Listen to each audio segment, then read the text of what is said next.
Hey friends, let me ask you a question.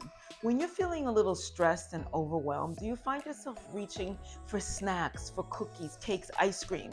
Do you find yourself reaching for the burger and the fries, barbecue chips, Doritos? In other words, do you find yourself reaching for sugary foods? I know some of you did a double take because I mentioned burgers and fries and Doritos in there, but understand that those foods are very high in the glycemic index. That means they cause a very quick sugar spike because there's sugar in those foods, folks.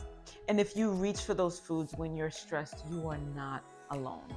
In fact, like we spoke about in the previous video, emotional eating is one of the most common ways people try and cope with stress. But here's the thing, sugar doesn't fix stress, sugar feeds stress.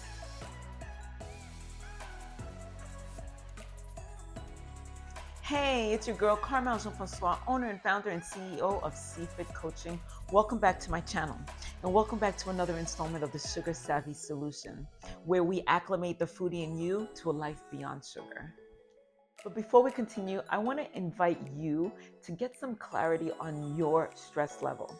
Find out your personal stress score by taking a 2-minute stress assessment quiz. I'll leave it in the description, and if you're moved to share the score with me, I'd love to know how you scored. So we're going to talk about why stress makes us crave sugar and why sugar makes the stress worse. And this isn't about willpower, and it's not even about the pleasure that we get from eating these delicious sugary snacks. There's a whole science behind why the brain pulls us towards sugary foods when we're stressed. And what I'm hoping is that once we understand the science behind it all, we might actually be better equipped to deal with the overwhelm that we feel in our lives. Let's talk about cortisol for a second. When we're stressed, our body releases cortisol. Now, cortisol has a lot of functions in our body. One of the main things that it does, it releases that fight or flight response to the danger that's causing the stress in our life. In other words, it raises our heart rate and it sends blood to our limbs so we can have that quick energy in case we need to fight or run away from something. And guess what the quick energy source is? It's sugar. And that's why we get that jolt of energy when we eat high sugar foods. Our brains are sending out those cravings for them. Why? Because in our brains, that means survival. So what's the problem with that? When we experience stress, we're usually not running from anything. We're not running from lions. We're not running from anybody or anything that wants to hurt us. We're sitting at our desks. We're stuck in traffic, or we're dealing with our bills. And so when we answer those cravings with sugar, it creates a whole new set of problems in our bodies. Now, I'll be the first to admit, when we bite into that cookie, that chocolate bar, those fries, it does feel good. It feels good only for a little bit. And it's because sugar triggers the release of dopamine and serotonin. Dopamine and serotonin are chemicals that's released by the brain, and those chemicals help us feel good. They temporarily relieve us from some of the stress that we're feeling, because it doesn't take long for our blood sugar to spike and then crash. And when that happens, we're left feeling more stressed, more irritable, and even more anxious than we were before. So instead of actually relieving stress, sugar just distracts us from real solutions. And this is where we actually enter the dangerous cycle of emotional eating. We feel the stress, we get the cravings, we reach for something sugary, temporarily relieving it, making us feel really, really good. And then we get a high spike, crash, and now we're feeling stressed again. Those cravings return. And the brain remembers, oh, last time I felt stress, sugar was actually a really good comfort. So the next time you're stressed, the cravings come back even stronger. And that's how the cycle locks itself in. And before you know it, sugar becomes our go-to coping strategy. And for some, insert the start of addiction right here. And what makes it worse is that this cycle doesn't just make stress worse. It also impacts your body in a way that makes it harder to manage long term. That cortisol hormone that I mentioned that was released when we eat sugars actually comes back to haunt us, right? That sugar overload that's in our body keeps our cortisol levels high. It interferes with our sleep. It causes inflammation in the brain, and it even leads to weight gain, specifically around the internal organs. You know, the visceral fat that nobody wants because it just makes our belly look inflamed.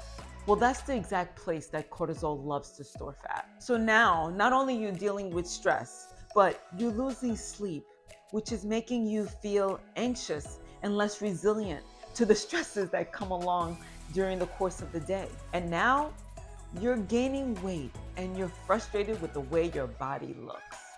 And of course, that adds more stress. I keep telling you how bad all of this is, but I do have good news. I have the solution. I have the sugar savvy solution. Hey, I don't know why I never thought of that before. We can break that stress to sugar cycle, but we have to have awareness. We have to start understanding when we're triggered and if we're actually eating to satisfy a craving caused by stress or if we're actually hungry. Then we can start replacing sugar with other quick stress relievers. They're not as much fun as sugar, but this is where the work comes in. And to start, I've got 3 things for you. Number 1, when that stress comes, step outside and take a 5-minute walk. And then right now you might feel like, well, if I'm in the middle of work, how do I do that? Well, certain things just have to be done. Again, this is where the work comes in. Step out in the hallway and walk up and down the hallway. Go out to the stairwell and maybe go down and come up nice and slowly. Count to 10. It's about breaking yourself away from that stressful situation in that given moment in time at that time. Another thing I'd like to offer you is try deep breathing. Literally, doing that 3 times will activate the parasympathetic nervous system and calm you immediately. And it'll lower your cortisol levels. That's what we want. And keep some high fiber, whole food snacks nearby. Maybe apple slices with some almond butter. Make sure that the almond butter is sugar-free. Also, nuts and berries, some real foods. Have them at your desk instead of the sugary stuff. Keep the crackers and the candies and the candy bars out of the office, out of the desk, out of the cabinets. Think real food, real fruits, the ones that you enjoy, and pair them with nuts.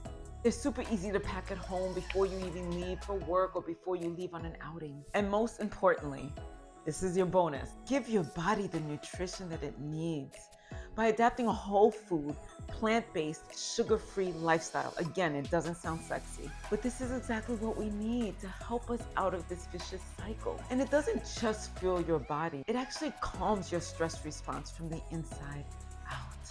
And it happens very quickly. And I'm not talking 2 or 3 months. I'm talking in days. It's that powerful. So the next time you're feeling stressed and you're being triggered at work, at home, you're being triggered by the bills, a phone call, and sugar starts to scream your name, you gotta remember it's a trap. Remember that sugar and these fast foods do not fix the stress. It fuels and it adds to it. You're gonna be okay. If this video resonated with you, I need you to hit the like button. And if you know somebody that might be going through this vicious cycle of feeling stressed and reaching out for not so healthy foods, share this video with them. And if you're ready to break from that emotional eating, if you're ready to calm those cravings, if you're ready to heal from your sugar or food addiction and design your sugar-free lifestyle that'll bring you peace and calm and energy, check out my coaching program. The link is in the description. And one more thing before you go. How is your stress level? Are you curious to know what your stress score is?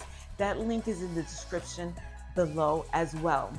I'm a part of a brand new community called Clarity that's here to help you heal from the stress that you might be dealing with. So it's not just me talking at you and telling you what to do, but it's actually a group of leaders really taking you by the hand and guiding you through that process. If you're interested in becoming a part of that community, Clarity, then go ahead and grab your stress score. We're about going from chronic stress to clarity. clarity on how to stay focused and how to exit from these things that are stressing us. Thanks for watching, friends. I'll see you next time. Ciao, ciao. When we experience stretch, not stretch. And most important, and most